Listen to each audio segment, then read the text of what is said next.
Christina Sell again, and this is Progressive Tips for Practicing and for Teaching Shoulder Stand. Again, just to reiterate, these tips are for us as practitioners and also for us to use as teachers, maybe in one class, to offer as modifications or as a sequence towards the whole pose that you might cover a lot of this in one class, or to start thinking, oh, I've got a group of beginners, and by the end of the year, I want them to know some of the things they need to know to be working on shoulder stand within the year. And so you might work on these progressively, doling them out, each as their own pose, over the course of a year, depending on the class that you have. If you have a regular group of students, you can work like that. If you have classes where you're having new people come into old, existing student bodies, then you are going to have these as little tricks of the trade that you have the new person in, and you just start them on square one while you tell your more experienced advanced students, go ahead and go and take the pose. Okay? So when I am looking at beginners and I know I'm going to want to help them learn shoulder stand at some point, one of the things I start thinking about is they need shoulder opening, but also I start thinking they need some abdominal strength. So I teach them this exercise. Palms by their sides.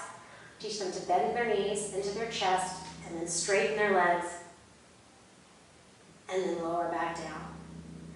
Bend your knees, straighten your legs, lift your hips, lower back down. Bend your knees, straighten your legs, lift your hips, and lower back down. And maybe that's the primary pose they do. So for the beginning student, they do their abdominal work. They do some shoulder stretches, maybe even with a strap. Or maybe at the wall, getting this part of their chest open. And then we teach them how to do legs up the wall.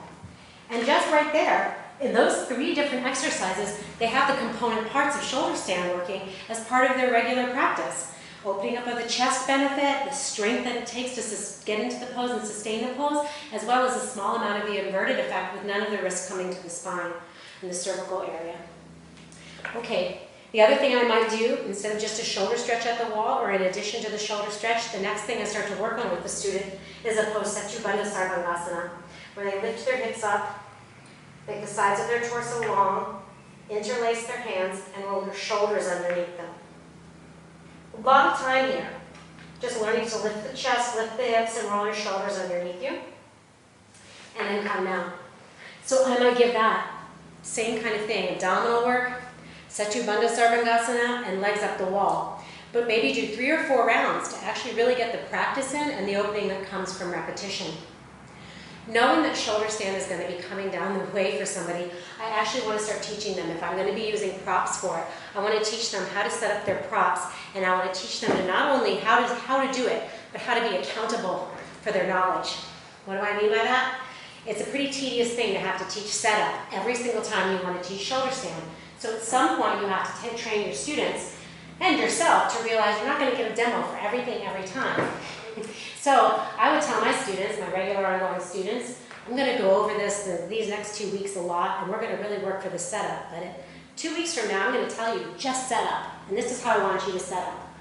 Okay? Folded edges along one side, fringed edges another side, so that we get a nice slight slant here to put our neck on, and the shoulders are going to be right here. Take the sticky mat.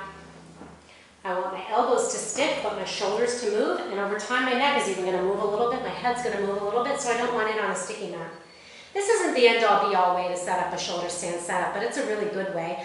And rather than give students lots of different ways, I just train them in the one, and we use it a lot, and then we can special tune and fine tune. That'd be like fine-tuning your shoulder stand prop would be a whole seminar into and of itself. So, but I would teach them how to do Setu-Bandha-Sarvangasana, that one we just did, only how to find their position on the props, how to make their side body long, lift their hips up, and roll their shoulders underneath them here.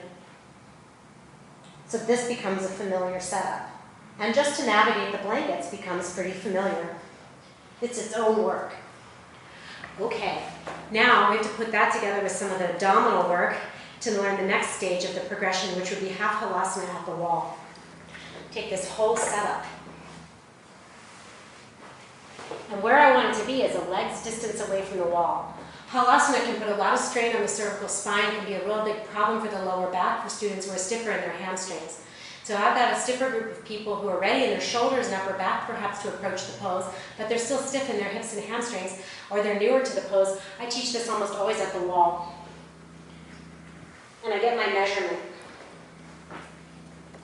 Leg distance away from the wall, where my sitting bones are where my hips are right where my shoulders are going to be. Okay. Students weaker in their stomach muscles, I give them a launching pad. And remember, here I teach them how to do that same abdominal exercise they've already practiced, they apply it here. Bend their knees, push their hands and elbows down, straighten their legs to the wall, and then lower back down. Bend your knees until it becomes fluid, not these component parts. Then we teach them how to get to the wall, and here, separate your legs, interlace your hands. Now press your thighs up towards the sky with your feet on the wall, and work your shoulders underneath you. There's a relationship that we want to maximize.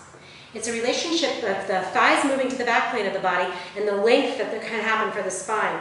So by keeping the feet on the wall, pressing the thighs up into the sky, the spine will lengthen, and that length will translate into more ability to get the shoulders underneath the back and more relief to the neck.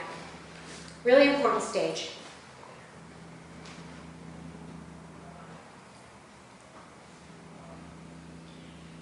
And I teach students how to be in Halasana if they're stiffer in their hips, feet apart. If they're less stiff, feet together. Then from here, place our hands on our back. One leg up, second leg up. Knees down, palms down, lower down. That's a really great way to work. You get a nice setup with a lot of stability. Once students are comfortable in there, they can either continue to go to the wall for Halasana, or if they're prepared in their hamstrings and hips, we take them away from the wall.